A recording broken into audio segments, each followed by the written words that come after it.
సుమన్ టీవీలో మీ business promotions కోసం ఈ కింది నెంబర్ను సంప్రదించగలరు.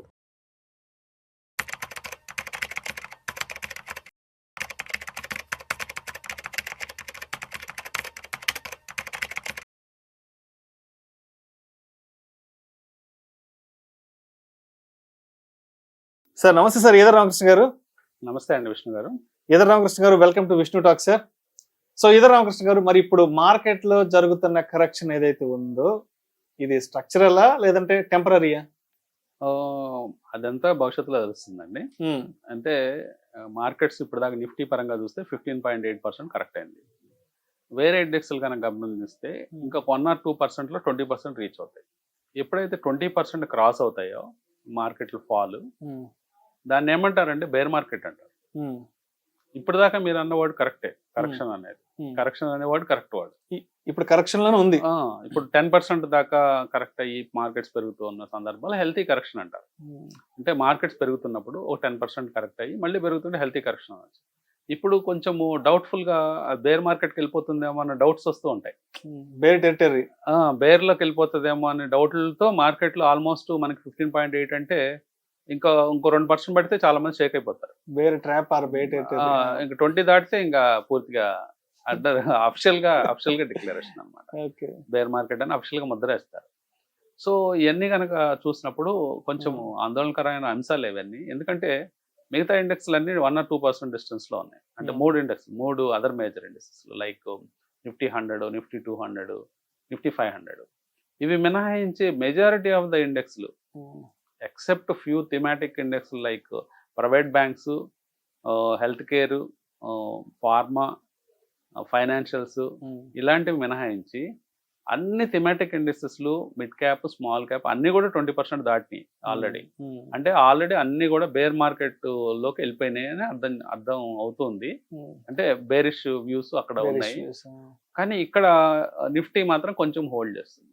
హోల్డ్ ఎలా అవుతుంది అని మనం అర్థం చేసుకుంటే మెయిన్గా banks, private banks, HDFC bank, ICICI bank ఆపుతున్నాయి. కొటాక్ బ్యాంకు లాస్ట్ 3 years నుంచి స్తబ్దుగా ఉంది, అక్కడే ఉంది. కొంచెము హయ్యర్ జోన్లో ఉంది. అంటే హయ్యర్ అంటే రేంజ్లో హైలో ఉంది. ఫైనాన్షియల్స్లో బజాజ్ ఫైనాన్స్ ఇట్లాంటి స్టాక్స్ కొంచెం రైజింగ్ మోడ్లో ఉన్నాయి. ఇలాంటి కారణాల చేత అలాగే భారతీయ ఎయిర్టెల్ ఒకటి భారీగా పెరిగింది ఈ మధ్యకాలంలో, లాస్ట్ 1.5 year నుంచి. సో 10,50,000 కోట్ల దాకా పెరిగింది. సో మార్కెట్ క్యాప్ ఇలాంటి కారణాల చేత నిఫ్టీ బేర్ మార్కెట్లోకి వెళ్లకుండా హోల్డ్ అయిందని మనం అర్థం చేసుకోవచ్చు.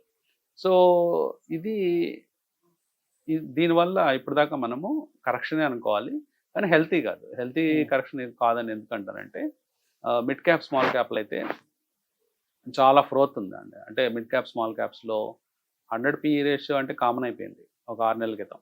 200 PE అంటే మామూలు అయిపోయింది. 200, 400 మామూలు. అసలు అంటే ఏమైందంటే ఒక young generation people new theme అనే మార్కెట్లో వర్డ్ వినిపిస్తేనే, అంటే వాటర్ మేనేజ్మెంట్, వేస్ట్ మేనేజ్మెంట్, లేకపోతే సోలార్ ఎనర్జీ, తర్వాత గ్రీన్ ఎనర్జీ, ఇట్లా ఏదైనా ఒక కాన్సెప్ట్ కనుక పబ్లిక్కి చెప్తే క్రేజీగా కొనడం మొదలుపెట్టారు. అంటే వాళ్ళు కేవలం ఒక ఎమోషన్ మీద ప్లే చేయటం, ఎమోషన్స్తోనే స్టాక్స్ కొనడం వెళ్ళటం జరిగింది. అట్లాగే చాలామంది మ్యూచువల్ ఫండ్ ఏజెంట్స్ కూడా చేసిన పెద్ద మిస్టేక్ ఏంటంటే ప్రతి ఒక్క ఇన్వెస్టర్ని మిడ్ క్యాప్, స్మాల్ క్యాప్ వైపు తోసేశారు. అంటే వాళ్ళు ఫామ్ ఫిల్ చేసేటప్పుడు కానీ, లేకపోతే వాళ్ళని అప్లికేషన్ ఆన్లైన్లో సబ్మిట్ చేసేటప్పుడు కానీ వాళ్ళందరినీ మిడ్ క్యాప్ ఫండ్లో పెట్టేయండి, స్మాల్ క్యాప్ ఫండ్లో పెట్టేయండి, డబ్బులు వచ్చేస్తాయి ఊరికనే అన్నట్లుగా కూడా తోయటం జరిగింది. దాని కారణం చేత కూడా అవన్నీ ఎక్సెసివ్ పీఈస్లోకి వెళ్ళిపోయినాయి. ఈ ఎక్సెస్ అంతా కూడా మార్కెట్ కరెక్ట్ చేస్తుంది. మార్కెట్ ఎప్పుడు కూడా కొంచెం ఇర్రేషనల్గా బిహేవ్ చేస్తుంది. ఆ ఇర్రేషనాలిటీ అనేది కొంత టైం తర్వాత సర్దుకొని మామూలు రేంజెస్లోకి వస్తుంది. కానీ ప్రస్తుతం అయితే మార్కెట్ ఒక సెట్ ఆఫ్ స్టాక్స్లోనేమో బేరిష్ వాతావరణం ఉంది. లార్జ్ క్యాప్ స్టాక్స్ ఇండెక్స్ పరంగా చూస్తే, మేజర్ ఇండెక్స్ల పరంగా చూస్తే ఇదొక కరెక్షన్లో ఉందని మనం అర్థం చేసుకోవాలి. ఇప్పుడు లాస్ట్ 2-3 సంవత్సరాల నుంచి మిడ్ క్యాప్కి, స్మాల్ క్యాప్కి బాగా బజ్ క్రియేట్ అయింది. విపరీతంగా ఇన్వెస్ట్మెంట్ పెనిట్రేషన్ మొత్తం మిడ్కి, స్మాల్కి వెళ్ళిపోయింది. ఇప్పుడు చూస్తే ఏమో ఎక్స్పర్ట్స్ అంతా కూడా మిడ్, స్మాల్ బాగా గల్లంతా అని చెప్తున్నారు. లార్జ్ విషయానికి వస్తే, అంటే బ్లూ చిప్స్ లార్జ్ విషయానికి వస్తే కొంత స్టేబుల్గా ఉంది, పర్లేదు అనిపిస్తున్నారు కదా. సో ఇప్పుడు స్మాల్ క్యాప్స్ విషయంలో, మిడ్ క్యాప్స్ విషయంలో, బ్లూ చిప్స్ విషయంలో జరుగుతున్న ఈ సినారియో, పర్టికులర్ సినారియో ఇంతకుముందు ఇప్పుడు జరిగిందా? ప్రతి సందర్భంలో జరుగుతుందండి. అంటే చాలా సైకిల్స్లో మిడ్ స్మాల్ క్యాప్స్ ఎక్కువ సఫర్ అవుతాయి మార్కెట్లో. లార్జ్ క్యాప్ కంటే మిడ్ క్యాప్ స్మాల్ క్యాప్స్లోనే ఎక్కువ ఫ్రోత్ క్రియేట్ అవుతుంది. ఎక్కువ ఇప్పుడు ఫర్ ఎగ్జాంపుల్ రిలయన్స్ లాంటి షేరు భారీగా, రిలయన్స్ లాంటి షేర్ కూడా పడింది, కానీ భారీగా పెరగదు జనరల్గా. అంటే భారీగా అంటే 20 లక్షల మార్కెట్ క్యాప్ ఉండే షేరు 40 లక్షలు అయిపోతుంది అట్లా అవలేలుగా, ఎందుకంటే పెద్ద కంపెనీ కాబట్టి. అట్ ద సేమ్ టైం ఒక స్మాల్ క్యాప్ కంపెనీ, ఒక న్యూ థీమ్స్ వచ్చినప్పుడు దాని మార్కెట్ క్యాప్ కేవలం 500 కోట్లు 600 కోట్లు ఉండే టక్కన 6,000 కోట్లు అయిపోతుంది. అంటే 10 బ్యాగర్ అయిపోతుంది. సో ఈ మిడ్ క్యాప్ స్మాల్ క్యాప్లతో ఉన్న గొడవ ఏంటంటే ఈజీగా 3, 4 టైమ్స్ అలా అయిపోవటం వల్ల ఫాల్ అయ్యేటప్పుడు కూడా ఫాస్ట్ కరెక్షన్స్ ఉంటాయి. 40%, 50% కరెక్షన్ అనేది నార్మల్గా జరిగిపోతూ ఉంటుంది. కానీ లార్జ్ క్యాప్ స్టాక్స్ అంతగా పెరగవు, అలాగా అంతగా పడవు. ఎందుకంటే అవి స్టేబుల్గా ఉంటాయి, చిన్నగా పెరుగుతుంటాయి, చిన్నగా పడుతూ ఉంటాయి. సో అది చిన్న ఇన్వెస్టర్కి నచ్చదు, ఎందుకంటే కొత్త ఇన్వెస్టర్కి నచ్చదు. ఎందుకంటే రిటర్న్స్ తక్కువగా వస్తాయనే ఉద్దేశంతో అందరూ జనరల్గా మిడ్ క్యాప్ స్మాల్ క్యాప్కి వెళ్తారు. అట్ ద సేమ్ టైం అక్కడ పనిష్మెంట్ కూడా చాలా సివియర్గా ఉంటుంది. అంటే అక్కడ జరిగే ఫాల్ కూడా సివియర్గా ఉంటుంది. అందువల్ల మిడ్ క్యాప్ స్మాల్ క్యాప్ల్లో ఎంతవరకు ఎక్స్పోజర్ తీసుకోవాలి అవన్నీ కూడా ఎక్స్పీరియన్స్తో వస్తాయండి. సో ఇనిషియల్గా ఏంటంటే ఇండెక్స్లు పరంగా చూసినప్పుడు మీకు ఇండెక్స్లు లాంగ్ టర్మ్లో మళ్ళీ ఇవన్నీ కోలుకుంటాయి, స్మాల్ క్యాప్ ఇండెక్స్లు, మిడ్ క్యాప్ ఇండెక్స్లు. కానీ ఇండెక్స్లో ఉండే షేర్లు ఎన్ని కేవలం 200, 250తో ఇండెక్స్ కన్స్ట్రక్ట్ చేస్తారు. కొన్ని అయితే 100 స్టాక్స్తో ఇండెక్స్ కన్స్ట్రక్ట్ చేస్తారు. కానీ మిడ్ క్యాప్ యూనివర్స్ ఎంత చూస్తే ఒక 1000 షేర్లు ఉంటాయి, స్మాల్ క్యాప్ యూనివర్స్లో 2-3 వేల షేర్లు ఉంటాయి.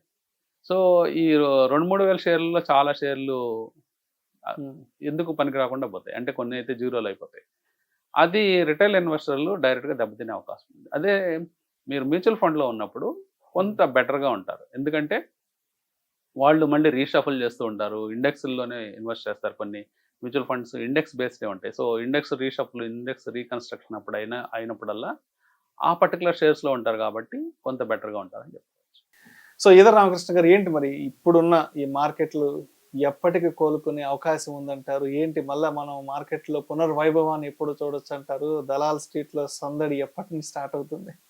సో మార్కెట్స్ అంటే క్లారిటీగా ఎవరు చెప్పలేరండి, అంటే ఎప్పటి నుంచి కోలుకుంటుంది ఏంటి అనేది. న్యూస్ బేస్డ్గా మళ్ళీ మార్కెట్స్ చిన్నగా కోలుకునే అవకాశం ఉంటుంది.